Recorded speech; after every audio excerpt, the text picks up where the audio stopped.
This program is brought to you by thepodcastfactory.com.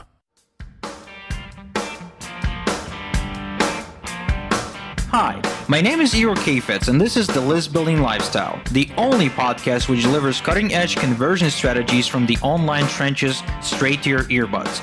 Download the transcript of today's episode and all future episodes at listbuildinglifestyleshow.com. I also invite you to grab a free copy of the Wealthy List Builder Survival Guide at listbuildinglifestyleshow.com/survival. And now, once again, it's time to claim your list building lifestyle. Welcome back to another edition of List Building Lifestyle with... Hey, Igor, didn't we give you a title? Were you the prince of list building, the king of list building? What was the title that we gave you? I think it was the big daddy of list building. All right. Here is a big daddy of list building himself, Mr. Igor Kheifets. Thank you. I appreciate it. Thank you. You know what I love most about recording with you, Jonathan? It's the ego boost that I get. Yes, I'm sure. Your head gets swollen up and then your wife's got to deal with you later. Yeah, exactly. You're my weekly ego boost, and I really appreciate you for it. The list builders like you too, so it all works out. So what do you have in store for us? Well, you know, it's really hard to define what we're going to be talking about today, so I'll just start with the way I was introduced to the concept. So, as you know, it's really difficult sometimes, or should I say more often than not, it's really difficult to convince somebody to give you money, to convince someone to join your business. And the reason it happens is because we fear what's different and we are drawn to the familiar. So in other words, the prospect will always find it easier to stick to what they believe, and yet, you know, their belief system has to be challenged in order for them to jump over the fence and join your business and change their life. So if somebody's been brought up in a family where they've been kind of groomed and conditioned to believe that a job, a well-paying, job like a CEO is where they want to be in life, and all of a sudden they realize they don't want to be that, they want to change direction, and they're looking into the possibility of running an online business, I mean, there's a lot of conflict. There's a lot of conflict happening, a lot of internal conflict, internal tension that's going on within. And that's why it's so difficult to get these quote unquote cold prospects to jump over the fence. And even when you do make them jump over the fence, it's often difficult to make them go through the training. It's often difficult to make them do much to change their life, including, by the way, if you are a part of a business that has an ascension model, which means a model where your prospects have to graduate from one offer to the next one, giving you a much higher commission scale, that is also very difficult, with that conflict constantly happening within the prospect's heart and mind. So that is why Dan Kennedy, my all-time favorite guru, and I'm a huge Dan Kennedy fanboy, came up with this concept that he calls tastes like chicken, which means if you are, and more often than not, you are selling a new concept, a concept that the prospect is not familiar with, that can potentially change their life, you will have to present it in a way that, quote unquote, tastes like chicken. So it has to be different, but at the same time, it has to feel like something they already know and believe in order for them to say, oh, yeah, I understand that. Yeah, I'd want to do that. That is why, I, for example, stopped completely. I just don't do it anymore. I don't tell people what I really do for a living. When they ask me what I do, I say that, I have a couple of go-to versions. One of them is I fix computers. Really? I'm a guy who fixes computers. Yeah, I'm on a computer all day long, so they can understand that. So you fix them to spit out cash? Yeah, you exactly. fix ATMs. Yeah. So one is I fix computers.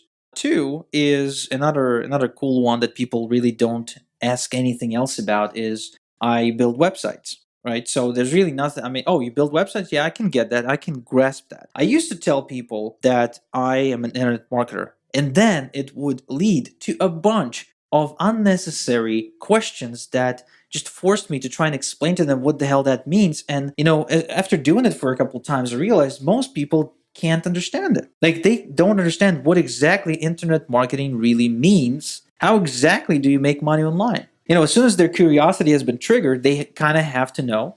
And I have to basically go to work and explain to them what that means. Now, incidentally, I'm not very good at that for some reason when it comes to the offline world, my parents still do not understand what I do. They just don't. And I just stopped trying to explain it. So I guess my point is that whatever it is that you're presenting, you will have to eventually find a way to explain it. So even a 7-year-old, or should I say, you know what? So even your mother, your 60 or 70 or 80-year-old mother will be able to understand what you're talking about. That's funny, man. All right, so it happened to me recently where, and I might be getting too personal here, but Cupcake joined my business. She's not going back to work since we have our son here. And she told her mom and dad that she was going to be working with me and she's going to be doing some project management. And her mom's like, working with him? Does he even make any money? What does he even do? I don't even know anything about him. I'm like, bitch, really?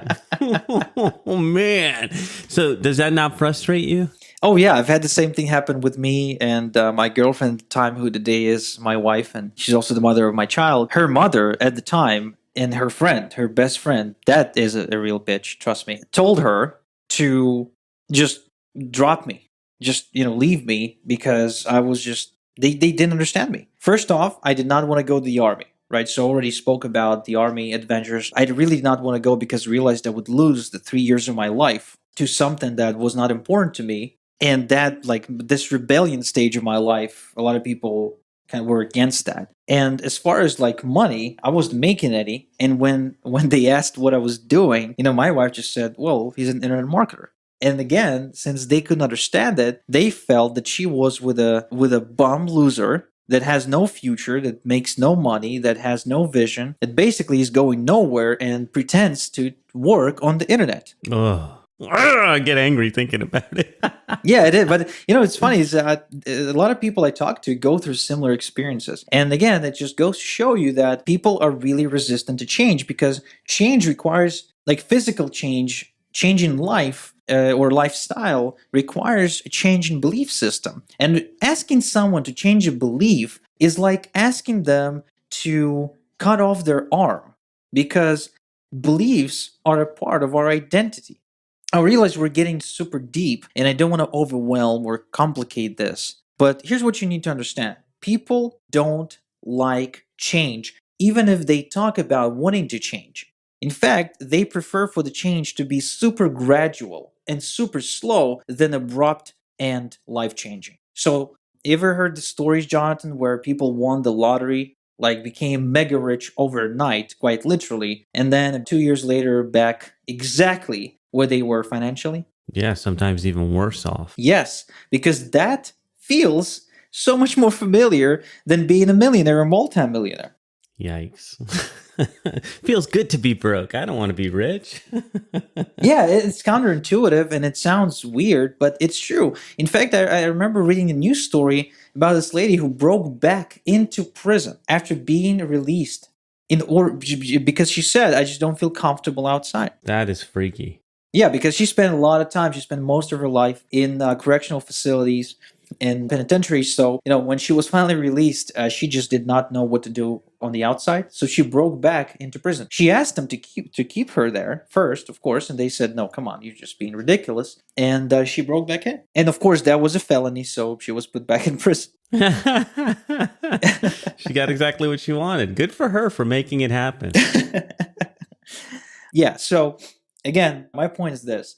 You want to sell somebody on the idea of joining a brand new business and changing their life, make sure you present it in a way that tastes like chicken for them. So it's something they can not only understand themselves, but also explain to their loved ones, and so their loved ones don't go and say something like, are you an idiot? Sounds like a scam, or I still don't understand it, but it sounds like a scam. So everybody has to understand it, even, people who don't have any understanding of the internet whatsoever, in order for this to fly and check off all the, of these, all the circles or squares on their list before they can make a buying decision.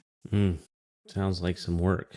All right, Igor. So what else you got for us on this? Well, I really couldn't stress enough the idea, of course, that change is difficult. Change is extremely painful to people. And the counterintuitive part about this whole process is people telling you they want to change. It's Right. people who sign up to the gym and say, I really want to lose weight, but then they don't stick to the diet. It's the people who say I want to be a better parent, but they spend more time in front of the TV and not with their kids. It's the people who say I want to advance in my workplace and then do absolutely nothing to advance their skill set to become more valuable to the company. And we see these people all the time and we say, "Oh, they're crazy." But truth is that we're all guilty of that. And almost every single prospect you'll talk to will be like that. In fact, less than 15% of the people you'll ever sign up in your business will be the ones who are just like you, taking action, are being super aggressive. Most people you're going to talk to are going to be complacent and lazy, making up excuses and complaining, saying they want one thing, but then showing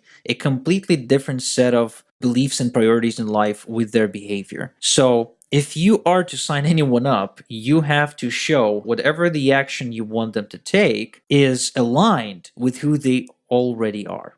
Now, Igor, some people think that just the fact of signing up or saying they want a difference is enough, but is there a way to actually motivate these people, really motivate them, or is there a way to just spot out the people, that 15% that's going to be really active, and focus your energy on them? Well, there's a two-sided answer to this question. First off, if we were to able to find the answer to the question how to motivate people, we would solve almost every virtual problem in the world besides perhaps cancer. And even then, we can just motivate people to live a healthy life, right? So I'm sorry, but there's no one specific and great way to motivate people to change. It's a work in progress at all times.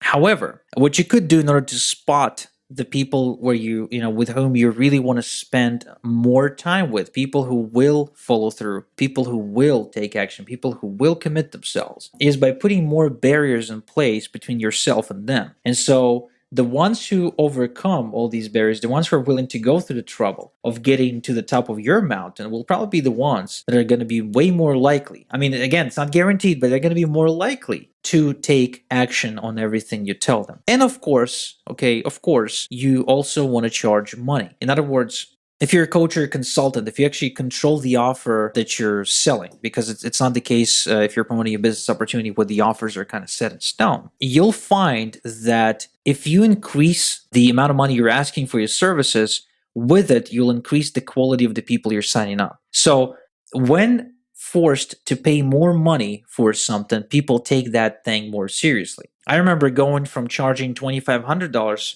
for coaching to $5,000 without changing a single thing in my deliverables. Immediately, I noticed that the caliber of people joining, went up. And when I say went up, I meant people got on calls, on our weekly calls. People implemented. I actually had more work to review as a result of signing people at a higher price. So just the higher level of commitment alone forced people outside of their comfort zone. And I'm assuming what happened was they were sitting, late at night at the kitchen table saying, "Oh my God, I just paid $5,000 to this Russian, dude in Israel, and I have to make it work. I can't just sit here and let $5,000 go to waste." No kidding. That's so interesting. So they paid way more money, so they're way more engaged. So is that really your way of telling the list builders to raise their prices? Yes, and of course, that's my way of telling list builders to, just pay me more money and not make me work harder, and which is, a benefit for them. But no, let's just be serious for a sec. People only value things they have to sacrifice resources to get. So the more they have to sacrifice to get in with you, the more likely they are to take things seriously. And it's a very simple psychology. Not to mention, of course, that you can use deadlines.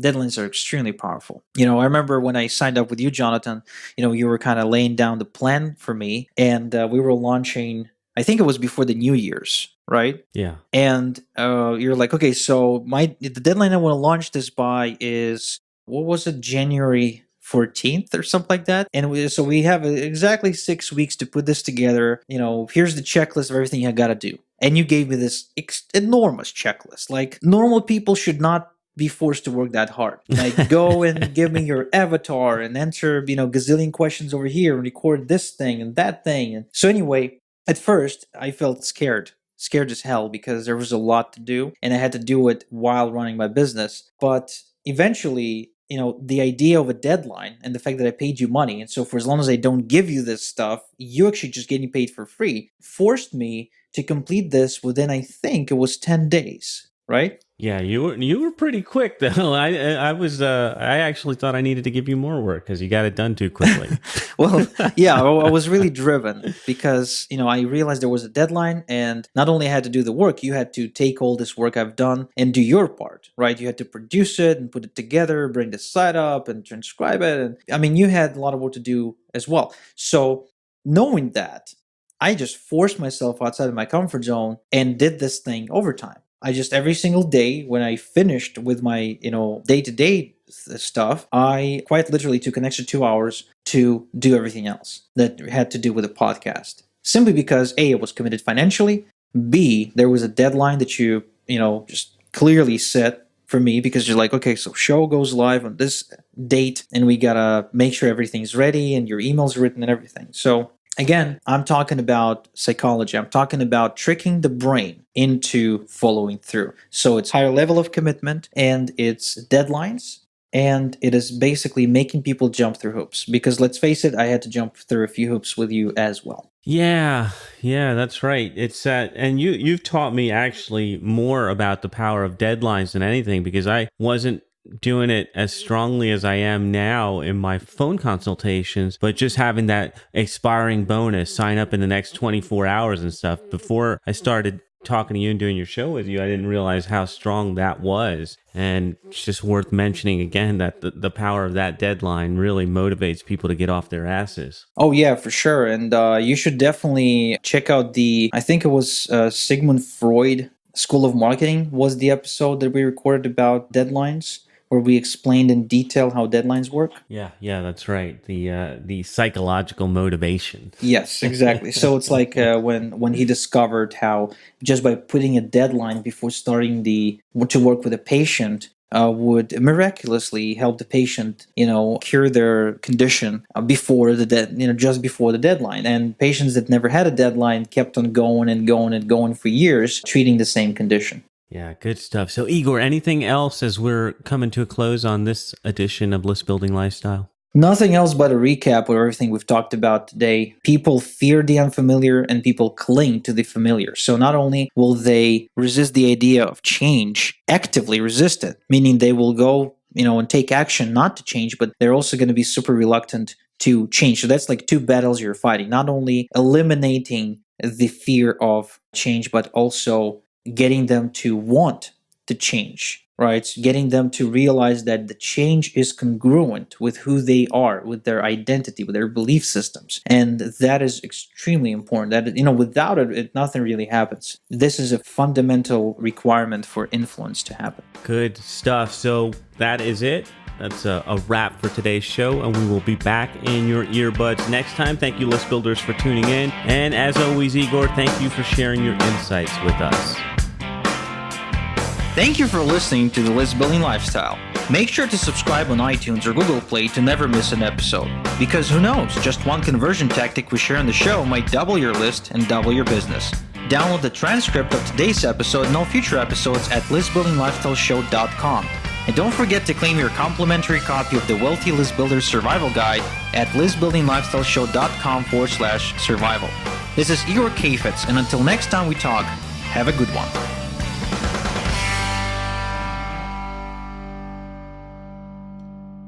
This is the podcastfactory.com.